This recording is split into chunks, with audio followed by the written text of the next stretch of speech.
What's up, guys? Welcome back to Newswave. So let me ask you a question. How's that backlog looking going into 2021? Because if it's getting too low to complain about, I have good news for you, because it looks like Sony has announced their first big sale of the year for PlayStation, and we're going to talk about that here today, as some of these games are getting down to $5 or even less. Also, we are going to talk about some confusion that hit Microsoft, the Xbox, and Game Pass, as it looked like for roughly 8-9 hours or so, Fall Guys was going to be heading to the service. Also, we are going to talk about a big departure over at Nintendo, as a veteran designer is now retiring after 32 years there. Guys, if you enjoy these videos, make sure that like button helps out a ton. And if you're new to the Spawnwave channel, make sure you subscribe down below. And we're going to start today with an update from a story that we had yesterday with Kingdoms of Amalur going to the Switch in a couple of months. In March, we will see it there.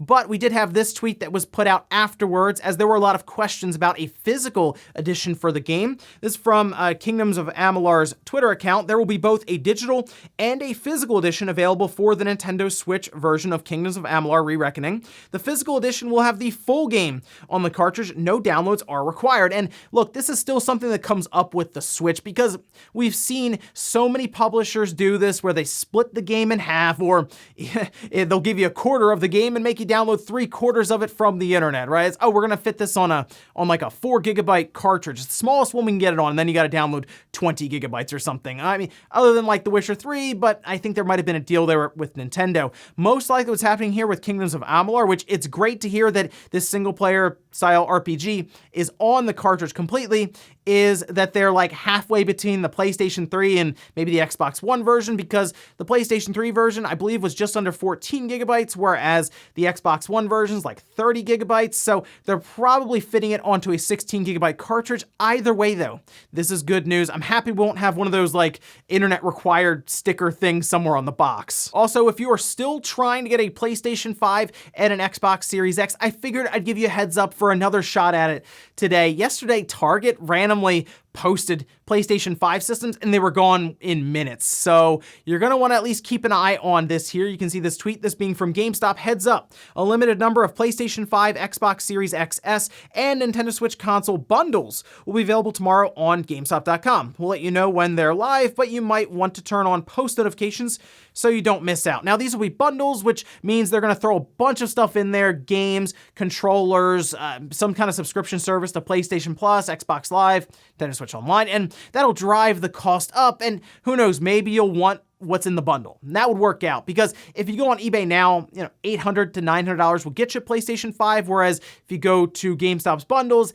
$800 might get you the system, a controller, a game, and a subscription service. So at this point where we are now, the bundles actually make sense, because people who are trying to scalp the systems and resell them don't have as much interest in those bundles. But somebody who's kind of starting from square one with a PlayStation 5 or a Series X, it does make sense, I guess. So keep an eye on GameStop. No word when it's going up, but I figure I'd at least give you guys kind of a heads up here in the morning. Oh, and we've been talking about Ninja Gaiden here and there, right? As we've gone along, we saw what appeared to be some kind of collection, the Sigma collection, that was rated for the Switch. And we've talked about the possibility of a reboot or a sequel or just something from the Ninja Gaiden series. Well, we did have an interview that VGC had with the series director, and this is what they said about that possibility. There are no plans currently, but I've always wanted to make a new installment in the series, so here's hoping for that. This is from the series director, Fumihiko Yasuda, and to go on a little further, they say there are no current plans for the Neo series to be on the Xbox consoles at this point, but of course, the Ninja Gaiden series has had a long history on Microsoft's consoles, so if there was to be a new title in the Ninja Gaiden series in the future, we'd definitely like that to be on Xbox consoles. All right, so if we go back to the original Xbox, yes, Ninja Gaiden was brought into like 3D on the original Xbox, and from there, I feel like we kind of take Ninja Gaiden and we relate it to Xbox, that Xbox brand. So, like, we've heard Phil Spencer say, hey, I would like to have more of a presence in the Japanese marketplace for these game consoles, right? I mean, we see Sony, they still ship PlayStation 5s there, but they've certainly turned their focus to the West. I mean, Phil, like, you've got to go talk with Team Ninja and get this done. Go get the next Ninja Gaiden. Go reboot the series. But this sounds like they are interested, and Phil Spencer says he would like to have more support for the Japanese market. I mean, Like, you've got to see the opportunity here. Here's hoping they do. And guys, with some of the quick news out of the way, let's get into the bigger stuff. Let's start right away with the PlayStation sale that has now started. This is a sale for games under $20. That seems to be like the roof they have set here. And you can go through several pages on their website that shows all of the games. Naturally, you can go through them. And there are quite a few games to go through. So what I decided to do was go ahead and just pick out some different games and go over some of my suggestions. And naturally, if you go through these pages, you see some games that you would like to drop down below in the comments, go ahead and do that to try to help people find some hidden gems in these listings here. And there's also a link down below to a Reddit page where people actually went through and made like a full spreadsheet to make it easier to sort through and check these out. Now, most of these sales appear to be ending February 4th, so you have a couple of weeks at least to look through them and decide if there's anything you want to buy. So we'll start from the top here. Titanfall 2 is $5. If you have not played Titanfall 2, I don't know what to tell you. You need to go grab this one. Very, very good first-person shooter there, especially just playing through the campaign. I think it's completely worth the $5. Yakuza 0 is a good starting point for a lot of people if they want to jump into the Yakuza series. And here I think this might be the cheapest I've seen it at $5. Prey Deluxe Edition. Prey has been a game that's been overlooked so many times, and the Deluxe Edition here is set at $12. Certainly a good pickup. Ni no Kuni Remastered is a very good RPG. $14 there. That is the remastered version that was put out for like the PlayStation 4. And then we have Digimon Story Cyber Sleuth Hacker's Memory down to $15. That's a pretty sizable discount. I believe that's about 75% down. And then we have Death Stranding at $20. I know Death Stranding was very controversial when it dropped, but $20 for a game that's very, very high quality like that, I think is worth the chance to see if you enjoy it. Until Dawn at $10, good horror game to check out. Rise of the Tomb Raider 20-year celebration at $6. And then we have .hack GU Last Record, and this is a game that has a collection of games in it, the .hack GU series. At $10 is a very good deal. But those are some of my suggestions. There are pages and pages of games to check out. A lot of value here, certainly worth going through, and seeing so many games at $5 or less is always great. I know the backlog continues to build, but like, $5 for Titanfall 2. It's $5 for Yakuza 0. What are you supposed to do? Next up, let's talk about some confusion around Game Pass that took place yesterday. This was a strange thing that took place, and I'm still kind of looking for an answer as to why this all happened exactly. Like, what happened in the background here? I have a theory, but let's go over to what started this whole thing. This was over on Reddit, where someone did manage to capture a screenshot of this happening, where we can see a person said, "I want Fall Guys on Game Pass." This was in reply to the Xbox Game Pass Instagram account that was just posting some advertisements, some images on games that were showing up over the next few weeks that we went over already in Newswave this week. And right below that, they were responded by the Xbox Game Pass account saying it's coming, with the little eyes there, kind of giving you a little nod, a little hint. And the thing with the Xbox Game Pass account on Twitter, they like to do this a lot. They'll hint towards things, they'll put the little emails out, they'll redact stuff, or they'll hint towards games coming back, just by like, oh, remember that game that was on Game Pass last year and then we had to take it off? It's coming back. Things like that, just to get people excited for some new additions. So when people see that, they go, oh, well, Fall Guys is coming to Game Pass then? Well, then we actually had a bunch of replies from Devolver. We had it from the Fall Guys account. Even Microsoft had to backtrack on this one. We even had Fall Guys out here replying to Belly and saying, sorry, there has been a bit of a mix-up. Fall Guys is not coming to Xbox Game Pass. Now, I do think Fall Guys will eventually go to other platforms. I don't know the specifics around whatever deal they signed with Sony, because clearly there was one. PlayStation Plus just got Fall Guys immediately. Like, when it released on the PlayStation 4, it was just on PlayStation Plus. And that's good for a game like Fall Guys, since it is a multiplayer-centric game and they need to keep the population around that game fairly high. The game itself turned out to be extremely popular, so it probably didn't need that help, but it didn't hurt it exactly. And trust me, I'm sure they got paid out pretty well by Sony. That, with their Steam sales on PC that did really, really well for them, yeah, I think they're doing pretty good. But if they can then sell once again to Microsoft through Game Pass, and I think that's what they would do right away, so Microsoft would probably show up with a bag of money and say, yeah, we're gonna put this on Game Pass as soon as that console exclusivity with Sony expires. Could Could be a year, could be 6 months.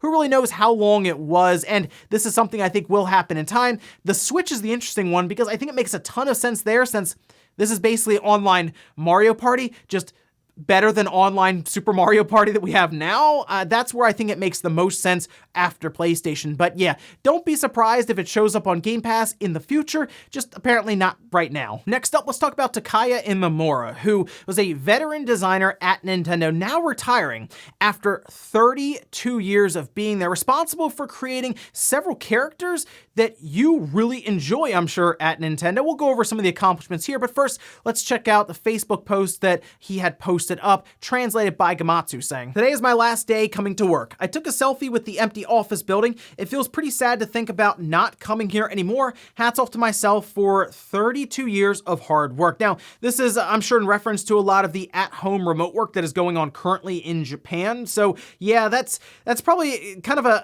a sad day to be the last day when the office is basically empty. But if you're curious, maybe you have not heard of Imomura before, Gamatsu, which I'll link down below, went through some of his accomplishments, which are pretty sizable, actually. For example, graphic designer on the original F-Zero and Star Fox games, going as far as creating Fox McCloud or Captain Falcon. Yeah, pretty big names there. It was also the art director on Legend of Zelda Majora's Mask, creating even Tingle, but also lending a lot of talent to the overall art direction of Majora's Mask, which is still one of my favorite Zeldas because of just how dark that game is. So having to create like the moon that's always bearing down on you. All of this, by the way, on the Nintendo 64, super impressive stuff. And the other thing I thought about here was, you know, we know some of the bigger names at Nintendo. Obviously, currently Miyamoto, that's an easy one, right? Or you think of the president Furukawa or Aonuma. But then you have people that we don't hear as much about that are doing some of these big contributions.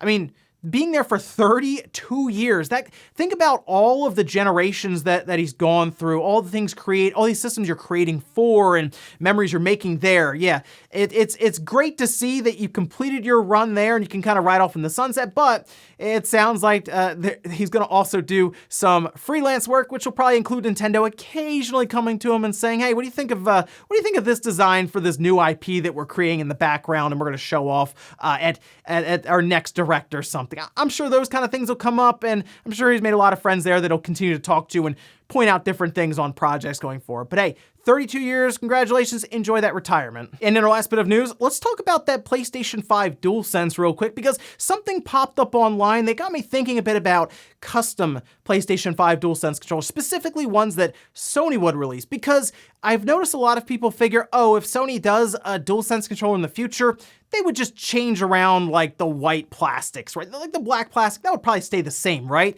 Well, maybe not. I did a video before kind of showing how you can buy those shells on Amazon even for 10 bucks a piece, and they're very easy to change out. So check that video out if you're curious about that one. But take a look at this image here. This is from a LinkedIn post that's actually public right now. Anyone can check it out, from Joey Rabbit, who was a PlayStation product design manager. This appears to be kind of like a special edition DualSense that was handed out to, so you can see, the PlayStation 5 launch team. And it appears that the black plastics is the part that's changed out, something we've already been doing. That changed to gold. I'm sure it looks really, really good from the front and all of this. I like the etching there, PlayStation 5 launch team. And who knows, maybe these controllers will show up in the future on eBay or something, you know, further down the line, and you can collect them, all of that, sure. But that makes me wonder, wait a minute. If we get custom PlayStation 5 DualSense controllers that show up in stores that are just color swaps, will that be enough for people? Because I kind of was hoping they would go all matte black all the way across the board there, or they would change up the touchpad look, which they could still do, but we've seen a lot of different DualShock 4 controllers come out for the PS4, and there was a bit more in terms of color swapping all the way around for the plastic. So I'm kind of hoping this is just for the launch team, and they're like, oh, we'll just change this thing out, we'll give out some DualSenses. It'll be great for remembering the launch, and not what they actually have planned for us going forward. It's something you can do now, though, so hey, if that turns out to be the case, you could even save some money and swap out the piece of plastic on your own DualSense, I guess. And we'll finish up with the comment of the day as you're seeing here. This is from Puppet Master 8 saying, I'm really liking the return of the old style demo where they give you a huge chunk of the game. It really helps when trying something I'd never otherwise buy. Yeah, demos I think are very, very important, specifically for new IPs. Like if it's a long-standing IP, a lot of developers and publishers, I'm sure, thinking you don't really need to play this. You've already played the previous iterations of the game. You know what this game is, so buy it day one. That's kind of, you know what? Pre-order, buy it before day one. That's what they do. But I really like demos, and we've had demos around forever, but I really like the physical demos, and that's what I would like to see come back. Sure, it's cool that we see the demos where we get a good chunk of the game and then your save data carries over, but remember going to the store and buying a magazine that came with the demo disc? That was great. PlayStation Underground or the Xbox demo disc, it was awesome. The GameCube had its own demos. I would like to see disc-based demos come back where you get like a little compilation of demos with a disc, maybe a cartridge with demos for the Switch. That'd be fun, wouldn't it? Just something to think about. It probably won't happen because it's easier just to push a download to your system, but just, I don't know, it's something that kind of gets me nostalgic for the old days of buying a magazine and then getting a disc with it with a bunch of games that you just get to try out. And ladies and gentlemen, that's gonna do it here for Newswave. Enjoyed this video, guys. Hit that like button, really helps out. If not, hit the dislike. Leave comments down below about everything we talked about here today. What was that PlayStation Under 20 sale? Make sure you leave some suggestions down below to help some people find some really cool hidden gems there in those pages and pages of different sales. Also, what do you think about Fall Guys? When do you think Fall Guys is going to go to, say, the Xbox or the Switch? I mean, I think there's a lot of money there for them to make, especially on the Switch, because it's very similar to an online Mario Party, at least what we think an online Mario Party would look like. Thanks guys for watching, and I'll see you next time.